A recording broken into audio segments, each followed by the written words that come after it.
วัดป่าอนันทศรีจันทรามร่วมกับวัดป่าวิโมกขวนาราม จัดฝึกอบรมธรรมะให้แก่เยาวชนสาวหนุ่ม และผู้ที่มาปฏิบัติธรรมในระยะพักเรียนประจำปี 2025 โดยปีนี้ได้มีลูกหลานเยาวชนเข้าร่วมทั้งหมด 40 น้อง ที่มาจากบรรดาแขวงและนครหลวงจันทร์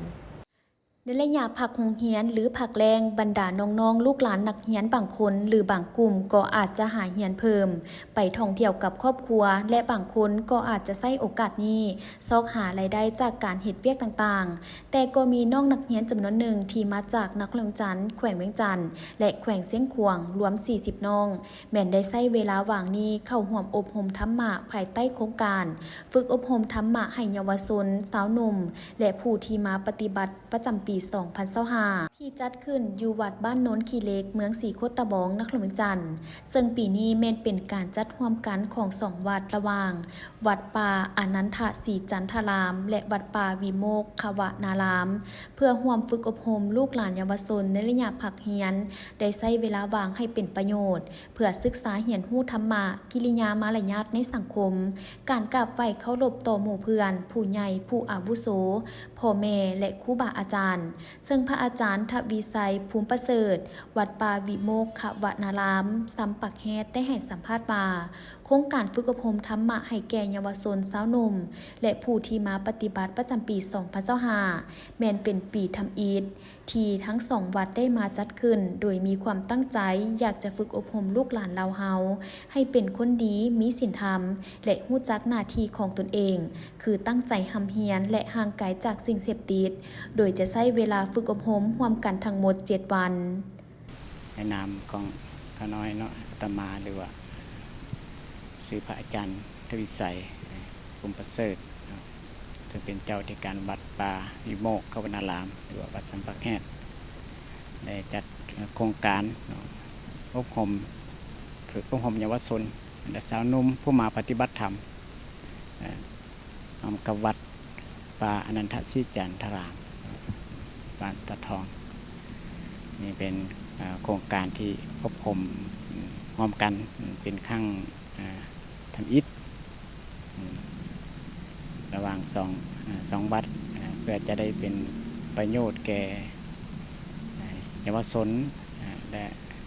สาวนุ่มผู้มาปฏิบัติธรรมได้มีความรู้บุญคุณหรือว่ามีความกตัญญูต่อกันและกันเหมือนกับลูกก็มีความกตัญญูต่อพ่อแม่พ่อแม่ก็มีหน้าที่จะหักลูกหักเต้าในทางที่จะเฮ็ดให้ลูกเป็นคนดีเพื่อจะได้นำลูกหลานได้มาประพฤติมาปฏิบัติรักษาศีลมาฝึกอบรมตนในเวลาระยะสั้นในช่วงพักแรงเพื่อจะได้ห่างไกลจากสิ่งเสพติดหรืออบายมุข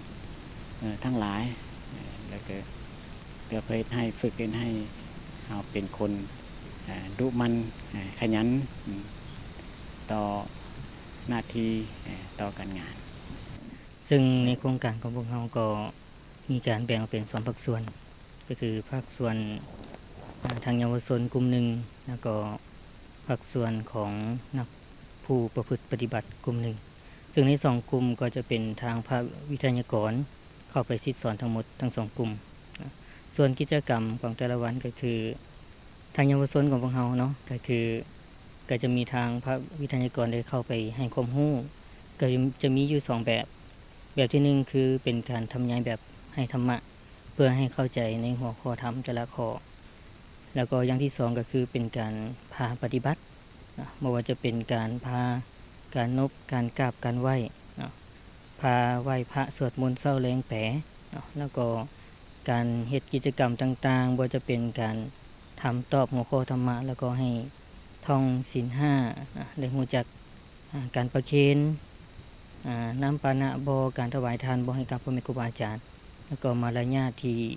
ที่มีต่อกันในสังคม นอกจากนี้ทางคณะจัดฝึกอบรมในนามคณะบ้านตัดทองยังได้ให้สัมภาษณ์ถึงการจัดฝึกอบรมครั้งนี้และได้แสดงความรู้บุญคุณขอบใจทางคณะพระสงฆ์ที่ได้จัดโครงการดีๆแบบนี้ขึ้นมาเพื่อให้ลูกหลานหลายของเขตได้เข้าฝึกอบรมศึกษาเรียนรู้ธรรมะและกิริยามารยาทพร้อมทั้งขอบใจและเชิญชวนชาวพุทธผู้ที่มีจิตใจศรัทธาได้ร่วมทำบุญเพื่อสนับสนุนโครงการให้ได้ศึกษาอบรมลูกหลานเยาวชนอย่างสม่ำเสมอมื้อนี้มีความรู้สึกดีใจหลายมีความภาคภูมิใจหลายที่สุดที่ได้มีโอกาสเข้าร่วมงานกับพระอาจารย์ใหญ่พระอาจารย์ใหญ่ทวีไสยภูมิประเสริฐขาน้อยเป็นคณะรับผิดชอบโครงการฝึกอบรมให้แก่เยาวชนสาวหนุ่มและผู้มาปฏิบัติธรรมประจำปี 2025 ซึ่งในนั้นการเข้าร่วมมือระหว่างวัดป่าอานันต์ศรีจันทารามร่วมมือกับวัดวิโมกขวนารามสัมปะเขตปีนี้เป็นปีพิเศษที่ทางวัดตาดทองได้จัดมาเพราะที่ผ่านมามีแมนจะได้จัดแต่โครงการบวชพระ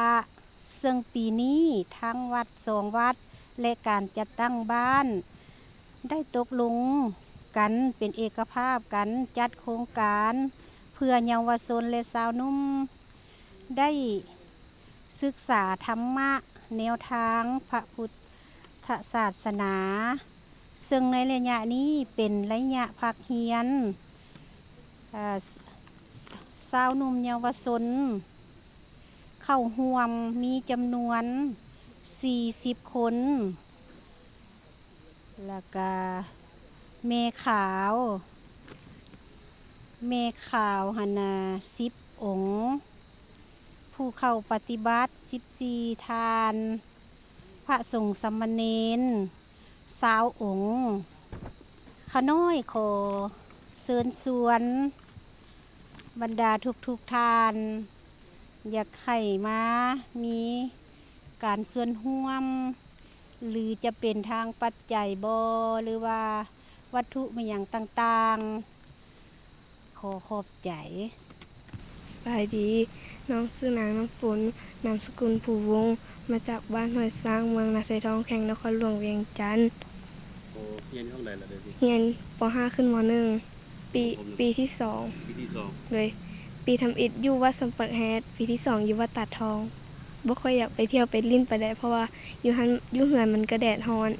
ก็เลยอยากมาปฏิบัติดีกว่าสิสอนไหว้กับพระไหว้แล้วก็สิสอนศีล5อานิสงส์แห่งศีลสมบัติของคนมีศีล สบายดีหลานชื่อเท้าสุขสว่างพุทธวงศ์มาจากโรงเรียนมศพรสวรรค์เสียงขวางอยู่บ้านพูนสวรรค์ไซเมืองแปกแข่งเสียงขวาง โอ้คือการเดินทางมาเวียงนี่บ่ มามื้อวันเสาร์นี้รู้สึกม่วนรู้สึกดีใจรู้สึกว่าได้ความรู้เกี่ยวกับพระพุทธเจ้าหลายเกี่ยวกับธรรมะนี่หลายมันได้สิสอนการคาบไหว้ได้สิสอนศีลมันได้สิสอนอนุศีลมันได้สิสอนการไหว้พระถ้าหมู่เพื่อนผู้ใดอยากมาก็สามารถมาได้เด้อถ้ามีเวลาว่าง สำหรับการฝึกอบรมครั้งนี้แม่ได้ดำเนินมาตั้งแต่วันที่23 มิถุนายนและจะสำเร็จโครงการในวันที่29 มิถุนายน 2025โดยตลอดระยะดำเนินโครงการบรรดาออกตนญาติโยมชาวพุทธแม่สามารถเดินทางมาร่วมโครงการหรือร่วมทำบุญถวายปัจจัยเพื่อร่วมทำบุญกับโครงการในการอำนวยความสะดวกแก่ลูกหลานและผู้ที่มาปฏิบัติธรรมให้ได้มีอาหารเครื่องดื่มหรือสิ่งอำนวยความสะดวกต่างๆในระยะฝึกอบรมจนสำเร็จ